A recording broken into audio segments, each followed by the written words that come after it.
रीट भर्ती मामले पर राजस्थान में सियासी घमासान एक बार फिर शुरू हो गया है। वजह साफ है कि रीट लीक्स मामले की जांच अब ईडी करेगी, क्योंकि ईडी ने मामला दर्ज कर लिया है। जल्द ही इस मामले में ईडी प्रकरण से जुड़े लोगों को समन जारी कर सकती है। ईडी की इस एंट्री का बीजेपी ने स्वागत किया है, तो वहीं सरकार इसे दबाव की राजनीति करार दे रही है। बीजेपी प्रवक्ता रामलाल शर्मा का कहना है कि रीट पेपर लीक मामले में करोड़ों रुपयों का लेन देन हुआ। कई प्रभावशाली लोग इस प्रकरण से जुड़े हुए हैं। ऐसे में अगर ईडी जांच कर रही है तो वो राजस्थान के हित में है। शर्मा ने कहा कि हमने इस मामले की जांच सीबीआई से कराने की मांग की थी, लेकिन सरकार ने नकार दिया। लेकिन अब ईडी की जांच से कई परतें खुल सकती हैं। जो भी दोषी है उस दोषी के खिलाफ कार्रवाई होनी चाहिए, ताकि प्रदेश के अंदर इस तरीके की पुनरावृत्ति नहीं हो। तो सरकार को तो पहल करनी चाहिए कि ईडी जांच करे, दोषियों को जेल की सलाखों के पीछे भेजे। और जब ईडी अगर कार्रवाई कर रही है तो निश्चित रूप से दूध का दूध पानी का पानी होगा। सरकार को घबराने की कतई आवश्यकता नहीं है कि कोई द्वेषता के साथ कार्रवाई होगी। अगर सरकार के नुमाइंदों ने गलती की है तो सजा मिलनी ही चाहिए और 26 लाख परिवारों को न्याय भी मिलना चाहिए। उधर सरकार के मंत्री प्रताप सिंह खाचरियावास ने कहा कि दूसरी समस्याओं से ध्यान हटाने के लिए बीजेपी इस तरह के एजेंडे लेकर आती है। राजस्थान सरकार केंद्र की आंखों में किरकिरी बनी हुई है। ऐसे में अब ईडी का सहारा लिया जा रहा है। खाचरियावास ने कहा कि केंद्र भले ही कितनी भी एजेंसियों को सक्रिय कर दे, हमारी सरकार इनसे नहीं डरती है। हिंदुस्तान में विपक्ष की जहाँ भी सरकारें हैं, वहाँ पर ऐसी कौन सी सरकार बची है जहाँ ईडी नहीं पहुँची? सब जगह ईडी पहुँच गई। ये पहले से तय था कि केंद्र की बीजेपी सरकार की आंख की किरकिरी बनी हुई है राजस्थान की सरकार। अब राजस्थान की सरकार तो हमले के टारगेट पर है। केंद्र सरकार कितनी एजेंसियां ले आए, कितना भी जुल्म कर ले, कितनी तानाशाही कर ले, राजस्थान की सरकार, दावे के साथ मैं आज आपको कह रहा हूं, राजस्थान की सरकार ना झुकती है ना डरती है। हमारा काम बोलता है। जब से हमारा अच्छा बजट आया है तब से लोगों के पेट में दर्द चालू हो गया। बहरहाल ईडी मामले में कई लोगों को समन जारी कर उनसे पूछताछ कर सकती है। इसमें खासतौर पर बोर्ड के बर्खास्त chairman DP Jarauli, coordinator Pradeep Parashar और रीट पेपर का सौदा करने वाला राम कृपाल मीणा मुख्य टारगेट हैं। इससे पहले रीट लीक्स मामले में एसओजी ने 40 से ज्यादा आरोपी गिरफ्तार किए हैं, जिनमें से 11 आरोपी जमानत पर बाहर हैं। ब्यूरो रिपोर्ट, जन टीवी।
नमस्कार, खास खबर में आप सभी का स्वागत है। मैं हूं डॉक्टर प्रभात।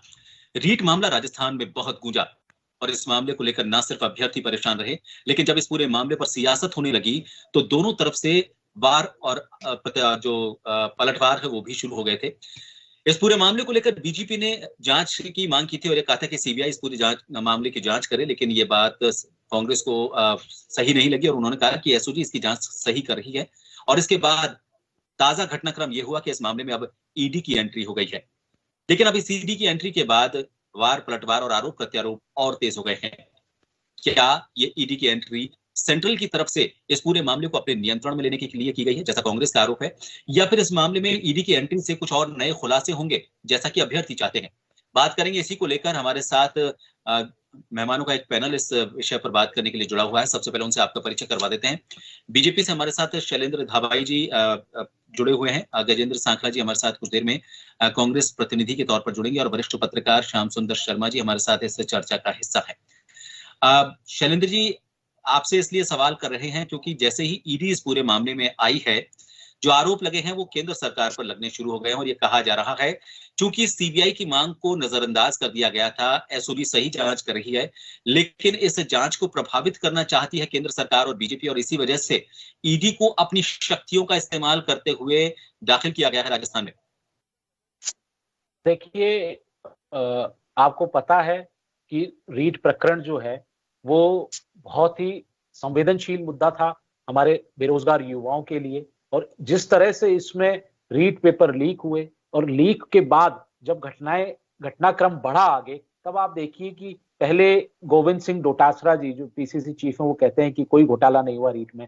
फिर 3-4-5 दिन बाद मुख्यमंत्री अशोक गहलोत जी का बयान आता है कि साहब 2-3 जगह धांधली हुई है और रीट पेपर लीक नहीं हुआ। फिर जब धीरे धीरे प्रकरण बढ़ा और जब ये रीट में बहुत बड़ी लूट सामने आई तो उसमें फिर एसओजी ने 43-40 लोगों के खिलाफ कार्रवाई की। अब आप देखिए, कोई भी अगर इकोनॉमिक ऑफेंस 1 करोड़ रुपए से ऊपर का होता है तो जो एसओजी थी उसको एक लेटर लिखना चाहिए था ईडी को, उनको बताना चाहिए था कि जो रीट प्रकरण में हमने राम कृपाल मीणा से 1 करोड़ 22 लाख रुपए एकत्रित जो उसने किए थे उसके लेन देन के बारे में पता लगा है और भजन लाल से 71 लाख रुपए जब्त किए। तो ये ड्यूटी एसओजी की बनती थी कि वो प्रवर्तन निदेशालय को इसको डिटेल्स बताए, लेकिन कांग्रेस पार्टी ने, एसओजी ने इसको कहीं उजागर नहीं होने दिया और कहीं ना कहीं ये उन्होंने इस पूरे प्रकरण को दबाने की कोशिश की। मैं आपको बताऊं, जो इसके मुख्य आरोपी थे डीपी जारोली, वो जारोली जी बाहर हैं, उनसे पूछताछ नहीं कर पाई। इसमें राजीव गांधी स्टडी सर्किल के जो पदाधिकारी थे,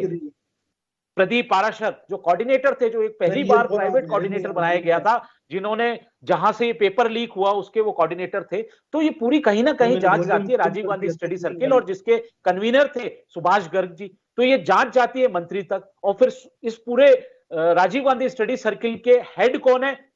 खुद स्वयं मुख्यमंत्री अशोक गहलोत जी। तो कहीं ना कहीं ये जांच सीएमओ तक जा रही थी और आज एसओजी की एक मर्यादा है, एसओजी की एक लिमिटेशन है कि वो इन बड़े नेताओं, मंत्रियों, सीएमओ तक जांच करने की उनकी हिम्मत नहीं है, उनकी एक मर्यादा है, सीमा है। तो हमने इसीलिए मांग की थी कि सीबीआई की मांग की जाए। इसके लिए हमारे प्रदेश अध्यक्ष सतीश पूनिया जी ने युवाओं, बेरोजगार युवाओं की लड़ाई के लिए, जो 26 लाख युवा थे उनकी लड़ाई उन्होंने सड़क से सदन तक लड़ी। और हमारे भारतीय जनता पार्टी के नेता केवड़ी मीणा जी ने ईडी को कंप्लेंट दी, जबकि कंप्लेंट किसे देनी चाहिए थी? एसओजी को। मैंने आपको बताया ना, prevention of money laundry act 2002 जो कि 2005 में इंप्लीमेंट हुआ, उसमें यह कहा गया है कि अगर कहीं भी इकोनॉमिक ऑफेंस में 1 करोड़ से ऊपर का लेन देन या डायरेक्टली इनडायरेक्टली इन्वॉल्वमेंट आता है तो उसको ईडी को सूचित किया जाएगा। तो इन्होंने, एसओजी ने ईडी को सूचित नहीं किया। अब जब हमारे भारतीय जनता पार्टी के नेता ने उसमें वहां कंप्लेंट दी, अब जब ईडी ने प्रसंज्ञान लिया तो आज राज्य सरकार घबरा रही है कि अब ईडी, इन्होंने सेंट्रल एजेंसी का दुरुपयोग करने लगे। अरे भाई, हम तो चाह रहे थे आप सीबीआई से जांच कराते, बेरोजगार युवा हैं उनको भी न्याय मिलता। आज हमारे युवाओं ने, आप देखिए किस तरह से पेपर में लूट हुई है, उन्होंने अपने जमीन बेची। आपके सवाल का जवाब दे देता हूं। हाँ, ये आप देखिए, तो ये कहीं ना कहीं राज्य सरकार की विफलता है, तो इसको छुपाने की कोशिश कर रही है। मैं जवाब ले रहा हूँ गजेंद्र जी, मैं गजेंद्र जी से मैं जवाब ले रहा हूँ। गजेंद्र जी, बीजेपी का यह कहना है कि अगर मान लीजिए शैलेंद्र जी, बीजेपी का ये कहना है कि अगर मान लीजिए ऐसा होता है, अगर ईडी इस पूरे मामले में जांच करती है तो कुछ नए खुलासे ही होंगे, और नियम भी ये कहता है कि 1 करोड़ से अगर कोई ऊपर मामला जाता है आर्थिक तौर पर, तो उसमें ईडी को शिकायत की जानी चाहिए थी। अगर ईडी कुछ नए तथ्यों को इसमें सामने लेकर आती है तो फिर उसमें आपत्ति क्या है कांग्रेस को? सर, कहीं आपत्ति नहीं है, राजस्थान की सरकार को किसी प्रकार की कोई आपत्ति नहीं है, लेकिन इस सारे मुद्दे को लेकर जब राजस्थान की भारतीय जनता पार्टी फेल्योर साबित हुई, उनका आंदोलन फेल साबित हुआ, विधानसभा की हर्डल फेल साबित हुई, यहाँ तक कि वो राजस्थान के हाईकोर्ट के अंदर उन्होंने ईडी जांच के लिए मांग भी की। हाईकोर्ट ने राजस्थान सरकार की जांच को उपयुक्त माना और उनको ईडी की जांच की अनुमति नहीं दी। उसके बावजूद भी इन लोगों ने केवल जनता का मुख्य समस्याओं से ध्यान भटकाने का एक तरीका है, जिसके माध्यम से आज बढ़ती हुई महंगाई, बेरोजगारी, भूखमरी, गरीबी चारों ओर बढ़ती जा रही। इस महंगाई की वजह से चारों नौजवान त्राई त्राई कर रहे रोजगार के लिए। इन सब बातों को लेकर आपका माध्यमिक शिक्षा बोर्ड का अध्यक्ष और आपका माध्यमिक शिक्षा बोर्ड का सरकारी कहता है कि राजनीतिक संरक्षण था। दुरुपयोग कर रहे हैं। और जब भी आप देखिए, पहले सरकार गिराने का जब इन्होंने मानस बनाया, बड़े बड़े प्रलोभन दिए, उस समय भी ईडी के छापे, इनकम टैक्स के छापे, एक्साइज के छापे, और आज जब इनके पास कोई राजस्थान सरकार के खिलाफ ठोस मुद्दा नहीं है, ऐसी स्थिति के अंदर ये फिर ईडी और इनकम टैक्स का सहारा लेकर के चल रहे वाली लोकतांत्रिक सरकार को बदनाम करने की साजिश है। भारतीय जनता पार्टी राजस्थान की फेल हो चुकी है इस मुद्दे पर। विधानसभा में हर्डल बने, धरना प्रदर्शन दिया, उसके बावजूद भी इनके समझ में आ गया कि इस मुद्दे से अब सरकार को हम घेर नहीं पाएंगे, जनता को भ्रमित नहीं कर पाएंगे। तो भ्रमित करने का एक नया शगुफा इन्होंने केंद्र की एजेंसियों का दुरुपयोग करने का ठान लिया है, जिसका ये परिणाम ईडी है। जी श्याम जी, जो प्रकरण चला उसमें 5 दिन तक लगभग सदन की कार्रवाई को बाधित रखा गया। बीजेपी अपनी तरफ से ईडी के जो नियम है उनकी व्याख्या कर रखी है। कांग्रेस का ये कहना है कि इस मामले में कोर्ट जब मना कर चुका है, आपको क्या लगता है ये जो सियासत अब ईडी को लेकर इस पूरे मामले में हो रही है, क्या इस पूरे मामले को और ज्यादा स्पष्ट करेगी? ईडी के आने से क्या आपको लगता है कि चीजें कुछ और निकलकर सामने आएंगी, या फिर ईडी की जो दखलंदाजी है, जैसा कि अब तक दूसरे राजनीतिक दल जिनमें खासतौर पर जिनमें चुनाव होते थे, और यहाँ भी जो कि 1.5 साल बाद विधानसभा चुनाव होने हैं, इसको विधानसभा चुनावों से जोड़कर देखा जा रहा है कि इसको विधानसभा चुनाव में प्रभावित कैसे करें और वहां पर इसका राजनीतिक फायदा कैसे उठाया जाए, इसलिए इस वक्त ईडी के एंट्री। आप क्या लगता है? देखिए प्रभात जी, एक जांच एजेंसी को कोई शिकायत मिलती है तो मामला दर्ज वैधानिकता के आधार पर किया गया है, तो इसमें अब सरकार का ये प्रश्न, सरकार की तरफ से भी कोई प्रश्न नहीं उठाएगा। कांग्रेस की तरफ से निश्चित रूप से, क्योंकि राजनीतिकरण हो रहा है, उस तरह से राजनीतिकरण होगा, राजनीतिक बातचीत होगी। लेकिन यहाँ ये बात सही है कि हम 1 करोड़ 22 लाख रुपए जब्त किए एसओजी ने, ये तो स्पष्ट है। जांच हो रही है, कोई बात नहीं, जांच होनी चाहिए। सीबीआई को जांच देने का अर्थ क्या होता है? देखिए, जब बीजेपी का शासन था, वसुंधरा जी का शासन था, पेपर लीक हुए थे, थानों में जांच पड़ी हुई है। जब आपने सीबीआई जांच नहीं कराई, वहां भी 5 जांच, अभी भी थानों के अंदर जांच पड़ी हुई है, एसओजी को भी जांच नहीं दी। तो इसलिए ये देखिएगा कहाँ कहाँ किस तरह का फैसला होता है। आप अपनी बात कहते हो, जब पुरानी बातों को आप भूल जाते हो। वसुंधरा जी के समय पे पेपर लीक हुआ, आपने थानों पे जांच कराई, आगे जांच ही नहीं कराई। ये भी है, सामने मौजूद है, आप देखिए। गड़बड़ियां हुई थी, सुनिए, ठीक करा गया है। अरे आप ठीक सुनिए, अब आप देखिएगा, रीट की परीक्षा के अंदर एसओजी ने 40 लोगों को गिरफ्तार किया। अब क्योंकि कानून की कमी थी, इसलिए 11 लोग की जमानत हो गई निश्चित रूप से। अब हम तो ये कह रहे हैं, जिस प्रकार से एक्ट में जो दर्ज हुआ है मामला, जांच होनी चाहिए, जांच में कोई दिक्कत नहीं है। अब आप बीजेपी इसमें क्या करेगी? बीजेपी अगर तथ्य तो रखे, जो भी दोषी होगा वो तो सामने आएगा, उसमें थोड़ी ना कि दोषी को बचाया जाएगा। अगर तथ्य है, सब कुछ है, तो फिर दोषी को जवाब देना पड़ेगा। इसलिए आज हम राजनीतिकरण करके इसको ये केवल कैटेगरी में इसलिए खड़ा कर दे कि बीजेपी कांग्रेस का मामला है। नहीं, बीजेपी कांग्रेस का मामला नहीं है, ये 26 लाख विद्यार्थियों का, जो अभ्यर्थी थे, उनका मामला है। 3 करोड़ लोग इन्वॉल्व है इसमें, और जिस तरह का लोगों को नौकरी नहीं मिल पाई, बहुत सारी घटनाएं जिस प्रकार की हुई, आत्महत्याएं हुई, बहुत सारी दर्दनाक चीजें हुई है। जिनको नौकरी मिल जाती तो बहुत बड़ी बात होती है। इसलिए लेकिन जांच होने दीजिए, जांच पे क्या परिणाम आता है वो बात की बात है। राजनीति मत कीजिए, ना बीजेपी कीजिए, ना कांग्रेस कीजिए। जिस एजेंसी को शिकायत की, जांच करेगी। बिल्कुल किसी से प्रभावित नहीं होनी चाहिए और समय पर होनी चाहिए, क्योंकि ये मामला सिर्फ पेपर लीक का नहीं है।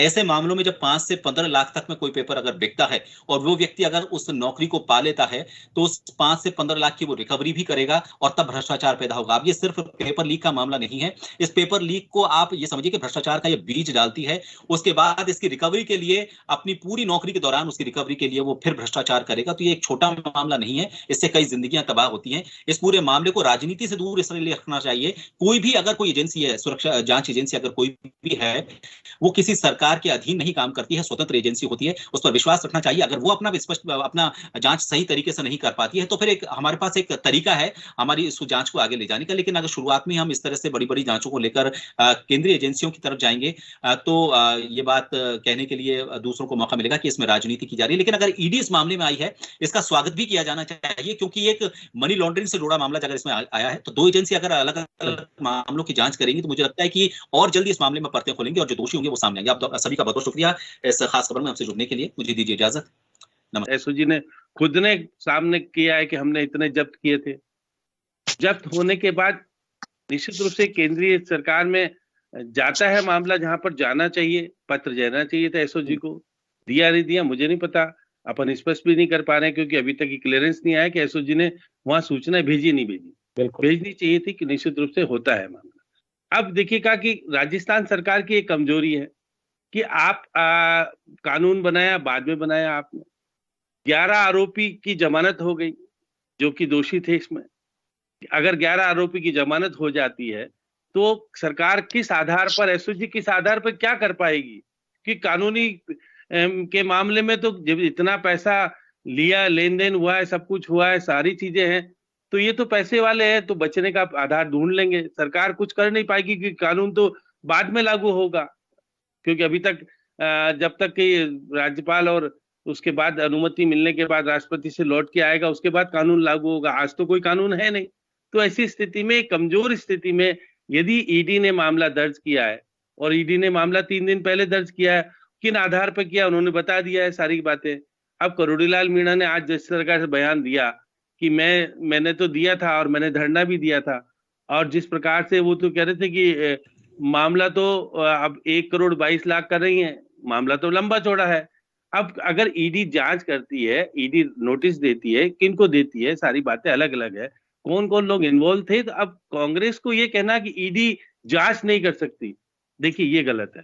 उसको वैधानिक अधिकार है। अगर 1 करोड़ 22 लाख रुपए की जब्ती की है, एसओजी ने की है, तो उसको उस संज्ञान में लेकर के पूछताछ की जा सकती है, उसको नोटिस दिया जा सकता है। इसमें राजनीतिकरण नहीं होना चाहिए। देखिए रीट की परीक्षा का मामला 26 लाख विद्यार्थियों का मामला है, और जिस प्रकार से आपने देखा कि कितने लोग इन्वॉल्व थे, कितने लोग, किस प्रकार का लेन देन हुआ, सारी बातें सामने आई, तो अब जांच होनी चाहिए। अब देखिए हाईकोर्ट ने सीबीआई जांच के लिए मना किया था, ईडी के लिए जांच के लिए मना नहीं किया था। उन्होंने कहा अगर वैधानिकता के आधार पर आपको तथ्य मिलते हैं, कोई शिकायत करता है तो जांच करते हैं, उसमें कोई आधार मिलता है तो जांच करेंगे, और आधार नहीं मिलेगा तो कोई बात नहीं, जांच करके खत्म हो जाएगा।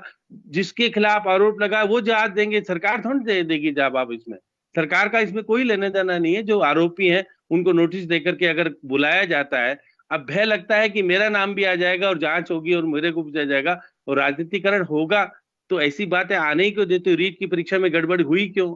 1 करोड़ 22 लाख रुपए की जब्ती क्यों हुई? और ये लेन देन सारी चीजें हुई होने के बाद यदि कोई आरोप लगता है तो राजनीतिक तौर पर आरोप लगने का आपको अधिकार है, लेकिन संवैधानिक तौर पर जांच करने का ईडी को अधिकार है। तो अधिकार जांच करेगी वो, और जांच करेगी तो सरकार को इसमें घबराने की जरूरत नहीं। सरकार के लोग इन्वॉल्व नहीं है तो उनको तो दिक्कत ही नहीं है, जो भी जांच होगी जिसके खिलाफ होगी सामने आ जाएगा। लेकिन अगर बीजेपी ये कहती है कि इसमें इन्वॉल्वमेंट जिस तरह के लोगों का है, अगर उनकी जांच होती है तो राजनीतिक तौर पर अगर फायदा लिया जाएगा तो हो सकता है कि विधानसभा में फायदा लिया जा सकता है। अभी तो राज्यसभा की चुनाव है, बाकी बात तो राष्ट्रपति की चुनाव है, अभी तो विधानसभा की चुनाव, तो टाइम है, उसमें तो 1.5 साल बाकी पड़ा है। 1.5 साल में क्या होगा क्या नहीं होगा कुछ नहीं कहा जा सकता। इसलिए राजस्थान में जिस प्रकार की घटना घटी और जो कुछ सामने आया, उसमें जांच होना, निर्भर रूप से जांच होनी चाहिए। आप कहना चाहिए जांच करे ईडी जांच करेगी तो 1,22,00,000 की जांच होते होते, यदि वो जिस प्रकार से करोड़ीलाल मीणा तो कह रहे थे कि 1,000 करोड़ का, नहीं 1,000 तो नहीं हुआ होगा, लेकिन बड़े व्यापक पैमाने पर पैसे का लेन देन तो हुआ है। जिस प्रकार से नाम आ रहे हैं रामकृष्ण मीणा का, आपके और बाकी लोगों का किस तरह से लेन देन क्या हुआ है, अब जांच करते हैं तो उसमें कुछ नई चीज आती है सामने निकल के, तो फिर कहां तक किस स्तर तक क्या क्या होगा कुछ नहीं कहा जा सकता। फिर आपको अधिकार है नहीं, ईडी को जांच करने का अधिकार है, जांच में कहां तक क्या होगा अब ये भविष्य में पर्दे के पीछे छिपा हुआ है। आज हम उजागर करके कहें कि जांच ही नहीं होगी, ये गलत है। बिल्कुल शैलेंद्र जी, अब ये कहा जा रहा है, कांग्रेस का ये कहना था कि चूंकि करौली वाला मामला था और उसके अलावा धौलपुर वाला मामला था, इन दोनों मामलों में खुद बीजेपी घिरती हुई नजर आई है। उन्होंने खूब इसको उठाने की कोशिश की, दिल्ली तक प्रेस कॉन्फ्रेंस करने के लिए वो पहुंचे थे, लेकिन चूंकि इन मामलों में उसे जनता की तरफ से उस तरह का समर्थन नहीं मिला जिस तरह का समर्थन अपेक्षित वो कर रहे थे। इसी वजह से इस पूरे मामले में अब ईडी को दाखिल किया गया है। नहीं, देखिए, भारतीय जनता पार्टी का हमेशा ये सिद्धांत रहा है कि कभी कहीं न्याय होता है, जो चाहे वो बेरोजगार युवाओं के साथ हो, चाहे महिलाओं के साथ हो, चाहे कृषि समाज के साथ हो, किसानों के साथ हो, हमेशा बीजेपी उनके मुद्दे को उठाती रही है। अब आपने देखा होगा करौली प्रकरण का आपने यहाँ जिक्र किया, वो सारा आपको वीडियो से, जो प्रथम प्रारंभिक जो वीडियो आए उससे सारा स्पष्ट मामला हो गया था, ये सुनियोजित था और किस तरह से पत्थरबाजी हिंदू संगठनों की जब रैली निकल रही थी उस पे किया गया। मामले में कम दिनों में लोगों की आपने करौली का जिक्र किया इसलिए मैंने कहा, अब आप देखिए करी है एसओजी ने। अब आप देखिए, ये भी सुस्थापित बिल्कुल क्लियर है कि एसओजी ने प्रमाणित माना है कि रीट पेपर लीक हुआ था और इसमें बहुत बड़े लेवल पर धांधली हुई थी, जिनमें बड़े बड़े नाम आ रहे हैं। आप छोटे लोगों को गिरफ्तार किया है, आप देखिए उन्होंने छोटे लोगों को गिरफ्तार किया है। जाडोली आज तक गिरफ्तार हुए जो माध्यमिक शिक्षा बोर्ड के चेयरमैन थे, उन्होंने क्या कहा कि ये सारा मामला राजनीतिक संरक्षण में हुआ है और इसमें Rajiv Gandhi study circle involve है। क्या ये जांच सुभाष गर्ग जी से पूछताछ करी एसओजी ने? क्या एसओजी ने डोटासरा जी जो उस समय तत्कालीन मंत्री थे उनसे पूछताछ की? क्या इसमें सीएमओ में जाके उन्होंने पूछताछ की कि सीएमओ का क्या लेना देना है स्टडी सर्किल से? तो मैं आपको यही बताना चाह रहा हूं, इसीलिए भारतीय जनता पार्टी ने मांग रखी थी कि दूध का दूध पानी का पानी हो जाए, सीबीआई को जांच दे, क्योंकि इनको डर था। कांग्रेस पार्टी क्यों डर रही? आज मैंने एक वक्तव्य देखा प्रताप सिंह जी का, कह रहे थे भाई हम काहे का डरेंगे, हम डरते नहीं है, हम घबराते नहीं है, हम यहां खड़े हैं, हम बात के थोड़ी जाएंगे। तो आप सीबीआई को जांच दे दो ना, आपने सीबीआई को जांच क्यों नहीं दी? आप देखिए अलवर कांड, रेप कांड में आपने सीबीआई को जांच दी, जोधपुर में जो हत्याकांड हुआ उसकी आपने सीबीआई को जांच दी, इस मैटर में सीबीआई को जांच देने में क्या बात आ रही है? अब आप देखिए, अगर कोई भी प्रक्रिया अपनाई गई है, जब एसओजी आज जांच रुक गई है एसओजी की, देखिए आज एसओजी की जांच रुक गई है और लीपापोती हो रही है।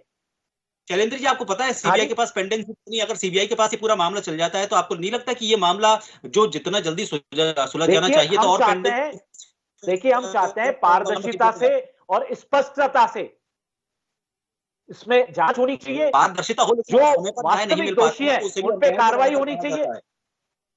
जी क्या बोल रहे थे आप, क्या बता रहे थे?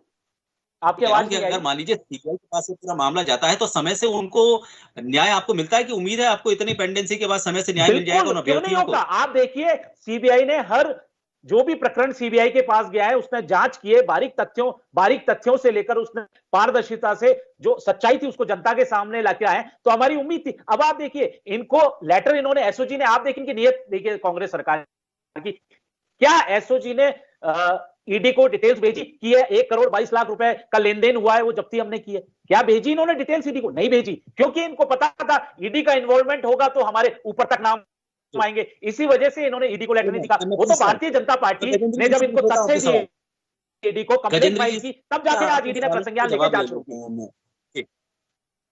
मैं लेता हूं गजेंद्र जी, ये बात तो सही है कि अगर इस पूरे मामले में किसी तरह से राजीव गांधी स्टडी सर्किल का जो बार बार नाम आ रहा है और इस पूरे मामले को लेकर उनका ये भी कहना है कि इस पूरे मामले में बड़े जो मगरमच्छ हैं उनको बचाने के लिए सिर्फ मछलियों को इसमें शिकार बनाया गया है, और ये सवाल इसलिए भी उठ रहे हैं क्योंकि इस पूरे मामले में जो जिम्मेदार लोग थे, चाहे हम बोर्ड अध्यक्ष की बात करें या फिर उस कोऑर्डिनेटर की बात करें जो उनको सुरक्षित रखने की जिम्मेदारी रखता है, अगर ऐसे बड़े नाम सामने आते हैं तो इसमें अगर ईडी की दखलंदाजी हो जाती है या फिर सीबीआई पूरे मामले की जांच करती है तो आपको नहीं लगता कि एक तरह से उन बच्चों के साथ तो कम से कम न्याय होगा जो साल भर पढ़ाई करते हैं, लेकिन उसके बाद उन्हें अचानक ये पता चलता है कि पेपर रद्द हो गया, पेपर लीक हो गया, उनकी पूरी मेहनत खराब होती है।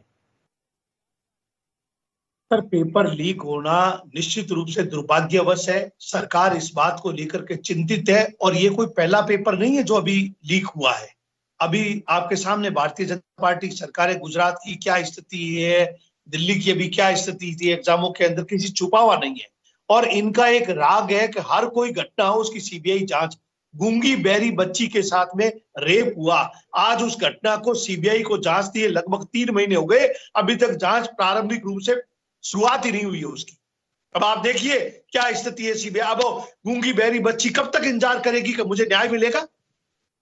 जब आप एक बच्ची को न्याय दिलाने के अंदर सक्षम नहीं हो पाए, उसको देकर के आपने लटका दिया उस मामले को, जबकि जांच एसओजी और पुलिस कर रही थी। हर जांच के अंदर अंगुली उठाना, राजनीति कर रहा है, इस जांच को सीबीआई को दे दो। सीबीआई जांच करेगी, जांच एजेंसी तो है, तो एसओजी भी है, राजस्थान पुलिस भी है। क्या हम इन सब से इकबाल उठा दें? या तो ये कह दे कि इनकी जरूरत ही नहीं है, देश में केवल सीबीआई की जरूरत है, कोई भी कार्रवाई हो सीबीआई को जांच दे दो। जारोली को गिरफ्तार क्यों नहीं किया एसओजी ने? सुभाष कहने से नहीं होगा, मेरे कहने से नहीं होगा। अरे कहने की क्या बात है, साफ साफ झलक रहा है। अध्यक्ष कह रहा है, जब वो कह रहा था कि राजनीतिक संरक्षण है, मुझे बकरा बनाया जा रहा है। आप क्या बात कर रहे हैं गजेंद्र सिंह जी? आप अपने सरकार के कारनामों को छुपाने की कोशिश नहीं करें, सरकार के गलत कारनामों को छुपाने की कोशिश नहीं करें। आपने बहुत आसानी से कह दिया पेपर तो लीक होते रहते हैं। आपके टाइम में जेईएन ऐसा सब पेपर लीक हुए हैं, कांग्रेस के टाइम में सारे आज आपने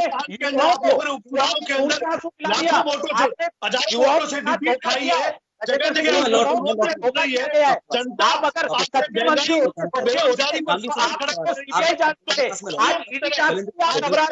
ईडी जांच से लोगों को डराना, लोगों को धमकाना, अरे बंद करो ये धमकाना लोगों को। वैधानिक तरीके से जांच कर रही है, कंप्लेंट गई है, ये जांच आपको एसओजी को देनी चाहिए थी, एसओजी को लेटर लिखना चाहिए था ईडी को। आपकी सरकार ने एसओजी को लेटर नहीं लिखने दिया, ये तो भारतीय जनता पार्टी ने कंप्लेंट दी, उस पर संज्ञान लिया गया है, उस पर जांच शुरू हो रही है। आप डर क्यों रहे हैं गजेंद्र सिंह जी? जांच को फेस कीजिए, आने दीजिए, एक्सपोज होने दीजिए आपके बड़े नेताओं को। आप तो बचाने का काम कर रही है सरकार। गहलोत सरकार नाकाम हो चुकी है, कानून व्यवस्था चरमरा गई है, रीट पेपर आपने देख लिया लीक हो चुका है, अपराधियों को बचाने की प्रवृत्ति है, सांप्रदायिक हिंसा ये करवा रहे हैं। मुख्यमंत्री का बेटा किसानों को कुचल देता है और उसका बाप श्याम जी से एक सवाल है, मैं लौटूंगा आपके पास वापस। कौन किसको बचा रहा है? कौन किसको बचा रहा है? आपको कांग्रेस को हिंदुस्तान की जनता ने साफ कर दिया, जनादेश भारतीय जनता पार्टी को दिया है। आज कांग्रेस सिमट गई है, उनको मार देता है और वो गृह राज्य मंत्री के पद पर बैठा है। कहां गई आदर्शिता? कांग्रेस को नकार दिया हिंदुस्तान की जनता ने, कांग्रेस की नीति, रीति, चरित्र को सबको नकार दिया। आप एक्सपोज हो चुके हैं। आज राजस्थान में गहलोत सरकार बिल्कुल नाकाम हो चुकी है हर फील्ड में। खतरे में नहीं था, कांग्रेस खतरे में नहीं था। 7.5 साल से नरेंद्र मोदी की सरकार के खतरे में, साजिश हर आदमी समझता है। किस तरह से और शासन करो। अच्छा, इसका मतलब आप सर्टिफिकेट दे रहे हैं कि पत्थर मारो, रैलियों पे पत्थर मारो, हिंदू धर्मों की जो रैलियां निकल रही है, शोभा यात्रा निकलती है, उन पे पत्थर मारो, आप इसको तायद कर रहे हैं? क्या बात करते हैं गजेंद्र सिंह जी? पूरा हिंदुस्तान देख रहा है, राजस्थान की जनता देख रही है, किसका चाल चरित्र चेहरा सामने आ चुका है कांग्रेस पार्टी का। किसको क्या देख रहा है? आप संरक्षण दे रहे हैं अपराधियों को, आप दोनों की बात पूरी हो गई, तो मैं शाम से धर्म विशेष के लोगों को संरक्षण दे रहे हैं। आज आपने क्या कानून बना दिया? गौवंश नहीं कर सकती। आप देखिए, आज गौ माता को रख नहीं सकते घर में, 100 जमीन चाहिए। आप दोनों की आवाज साफ नहीं जा रही है, मिक्स हो रही है। मेरा शाम जी से सवाल है, रुकिए। आप सुनेंगे नहीं, ये सुनेंगे नहीं, रुकिए। मेरा शाम नाकामियों गलतियों को सुनेंगे नहीं। आप रुकिए श्याम जी, ये सिर्फ एक ऐसा मामला नहीं है जिसमें हम राजनीतिज्ञों को ये सोच रहे हैं कि राजनीतिक इस पूरे मामले में सामने आएंगे, चाहे ईडी की बात करें, सीबीआई की बात करें या फिर हम एसओजी की बात करें। इस पूरे मामले में जब परतें खुलेंगी तो एक बहुत बड़ा नेक्सस सामने आएगा, और उस नेक्सस में कहीं ना कहीं वो संस्थान भी इसमें भूमिका में सामने आएंगे। उनका भी एक बड़ा रूप इसमें सामने आएगा, जो कोचिंग जिन्हें हम कहते हैं, कोचिंग संस्थान जिन्हें हम कहते हैं। कोचिंग संस्थानों में मोटी फीस उनको पास कहना चाहूंगा, एक बात कहना चाहूंगा। आप देखिए, जिस समय सरकार को इन्होंने गिराई, उस सरकार गिराने के अंदर किस तरह से गजेंद्र सिंह शेखावत कहा था, वो आज भी गजेंद्र सिंह शेखावत कोई सैंपल देने को तैयार नहीं है। पता लग जाएगा दूध का दूध और पानी का पानी। गजेंद्र सिंह शेखावत अपना वॉइस टेस्ट देवे। अपने घर को संभाले पहले, सचिन पायलट गुट को शांत करें पहले। आप सचिन पायलट जी के गुट को शांत करें, अपने घर को संभाले। सरकार बचाने में लगी हुई है, विधायक अधिकारियों को पीट रहे हैं, उनकी हड्डियां तोड़ रहे हैं, विधायक गालियां बक रहे हैं। गजेंद्र सिंह जी पहले अपने गलेबान में झांकिए। शैलेंद्र जी जरा सुन लीजिए आप। गजेंद्र जी मैंने आपको सुना, आप सुन लीजिए। अरे आप सुनिए आपने अपनी बात पूरे समय में रख ली, श्याम जी को सुन लीजिए, समय कम शब्दों में। श्याम जी देखिए प्रभात जी, जिस प्रकार की स्थितियां हैं अब, क्योंकि देखिए आपके सामने prevention of money laundering act के तहत मुकदमा दर्ज हुआ है, तो जांच शुरू होगी, जांच होना चाहिए, कोई दिक्कत नहीं। लेकिन सीबीआई हर चीज की सीबीआई जांच करेगी, क्योंकि सीबीआई जांच करती है तो उसका खर्चा राजस्थान सरकार को देना पड़ता है। सीबीआई बिना आकर के आपको जांच कर जाएगी ऐसा नहीं है, इसलिए हर चीज को सीबीआई को जांच नहीं दी जा सकती, क्योंकि हमारी भी जांच एजेंसी है, जांच एजेंसी से जांच करानी चाहिए।